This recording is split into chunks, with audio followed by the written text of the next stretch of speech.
C'est dans le département de Bakel qu'Assietou Kouaté a fait ses premières armes dans l'enseignement.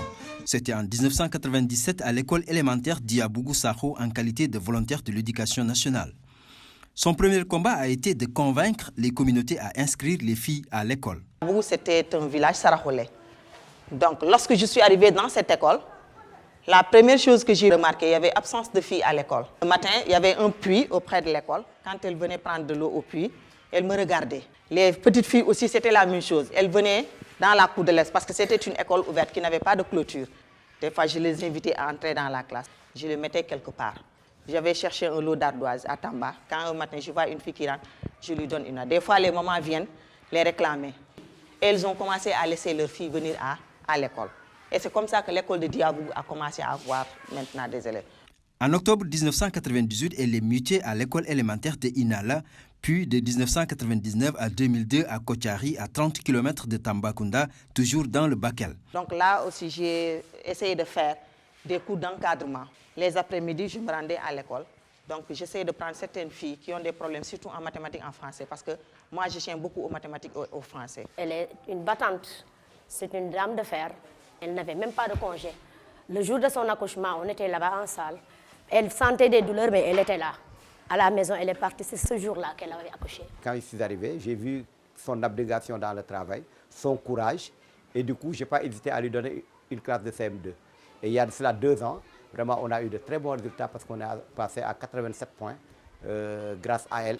Depuis octobre 2002, Mme Diaw sert à l'école élémentaire d'application Bounama Diallo de Tambacounda. Là aussi, elle s'investit beaucoup dans l'encadrement des élèves maîtres stagiaires. Pour Assietou, le combat pour la réussite des filles à l'école n'est jamais gagné d'avance. Ce qui l'a poussé à aménager des plages spéciales pour encadrer les filles en dehors des heures de cours. Donc, on a commencé à chercher d'abord des parrainages dans le quartier, des bonnes volontés qui ont des moyens pour pouvoir les parrainer certaines filles. Chaque ouverture, on achetait des kits scolaires pour maintenant donner à ces enfants issus de familles défavorisées dans cette école. On donnait des cours de renforcement aux filles de CM2.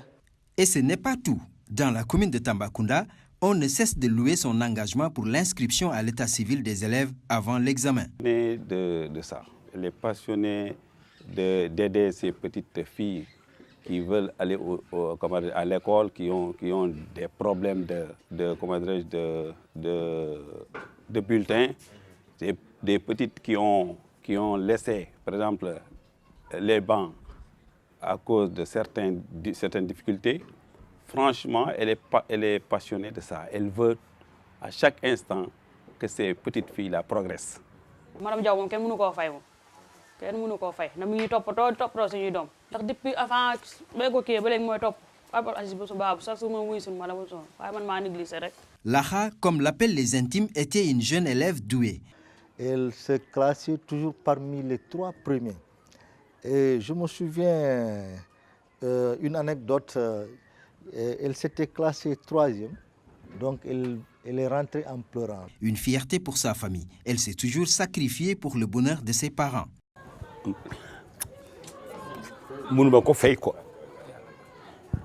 kii yàlla rek moo ko mën a fay fi ma taxaw bi ma retraité ba léegi kii mu ne ma papa sant naa la bu liggéey dara.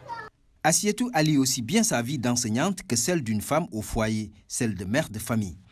Entre ses cours à l'école et ses charges sociales, en bonne soninké, elle trouve toujours le temps de faire son plat préféré. Donc allier les deux, ça ne veut pas dire que quand je travaille à la maison, je ne peux pas réussir. Parce que moi, aujourd'hui, c'est un exemple pour moi. Je n'ai pas vu aujourd'hui un plat qu'on peut me présenter à préparer et que je ne peux pas le faire. Présidente du comité départemental pour la scolarisation des filles, chargée du suivi scolaire au bureau régional et chargée du genre au bureau national, membre du comité départemental pour la protection de l'enfant et secrétaire administratif du réseau pour la promotion des femmes enseignantes de Tambacounda. Au-delà de son engagement professionnel, Mme Diaw est une vraie militante des droits humains.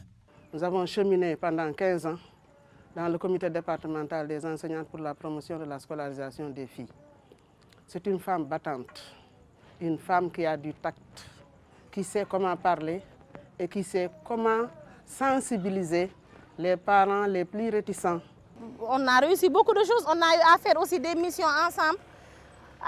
Le cas de Wundundu, par exemple, il y avait un conflit de deux ethnies, des Peuls et des Djaranké.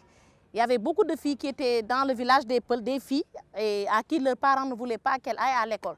Donc on a eu à entrer dans le village, à dialoguer. Quand on part, on pilait le mil avec les villageois. On a eu à côtoyer les villageois pour pouvoir communiquer avec, dialoguer et pouvoir régler le problème. Finalement, le problème s'est réglé. Par 2 fois, des jeunes filles ont été données en mariage ici et elle s'est battue, n'est-ce pas, pour remettre en cause ces mariages-là. Vraiment, sur ce plan, vraiment, elle est très présente. Il y avait un problème de tuteur à Missira parce que je viens de Dialakoto. Je n'avais pas de liberté pour apprendre. Comme elle est la présidente de Escofi, elle m'a pris en charge, elle m'a amené ses gels. Elle a fait tout pour convaincre le préviseur. Elle a payé mon inscription, elle a payé mes fournitures. Elle m'a beaucoup aidé, franchement. Enseignante émérite, Assietou réunit beaucoup d'atouts pour réussir sa mission d'éducatrice. Polyglotte, elle parle couramment l'espagnol, l'anglais, le wolof, le soninké, le mandinka et le pulaar. Son rêve le plus cher est de vivre une année scolaire sans grève. C'est un pincement au cœur aujourd'hui de voir ces élèves-là régresser. Parce que d'une part, le quantum horaire n'est pas respecté à cause de ces grèves. Je lance encore un appel qu'on puisse éradiquer ces problèmes au niveau du système éducatif, qu'on parle de zéro grève.